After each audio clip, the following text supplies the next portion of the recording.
எங்கேயும் நடைபெறாத திருக்கல்யாணம் நடைபெறுகிறது. மூலவரில் இருந்து உற்சவரை கொண்டு வந்து வச்சு இன்னைக்கு எல்லா பொதுமக்களும் வந்து தரிசனம் பண்ணிட்டு மனமாற சாப்பிட்டு அவர்களுக்கு மன திருப்தியுடன் செல்லுகிறார்கள். அதை பார்க்கும்பொழுது நமக்கே மன திருப்தியாக இருக்கிறது. இது நம்ம ரொம்ப அருமையாக பண்ணிட்டோம். ஐயமலை மற்றவங்க பார்த்துருக்கான். பார்த்தாலும் நம்ம ஊரில் ரொம்ப சேஃபாக பண்ணியிருக்கோம். உள்ளன்போடு நான் பேசுவது ரொம்ப மிக மகிழ்ச்சி. இப்படி ஒரு விஷயத்தை கிடைச்சது மிகப்பெரும் பாக்கியமாக தான் கருதுகிறேன். தினந்தோறும் வந்து இந்த இறைவனுடைய அருளை பெற்றதுனால மிகப்பெரும் புண்ணியமாக நான் கருதுகிறேன். வேண்டதெல்லாம் எல்லாம் நடக்கும்.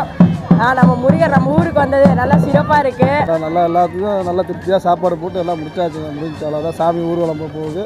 அதான் நல்லா இருக்கும்.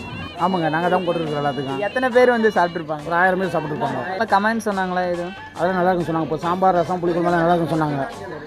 பொரியல் வடை பாயாசம் எல்லாம் கொடுத்த எல்லாத்தையும் திருப்தி வச்சுட்டு எல்லாத்துக்குமே எத்தனை பேர் சாப்பிட்ருப்பாங்க? ஒரு 1000 பேர் சுமாராக ஒரு 1000 பேர் சாப்பிட்ருப்பாங்க. முருகனை பார்த்து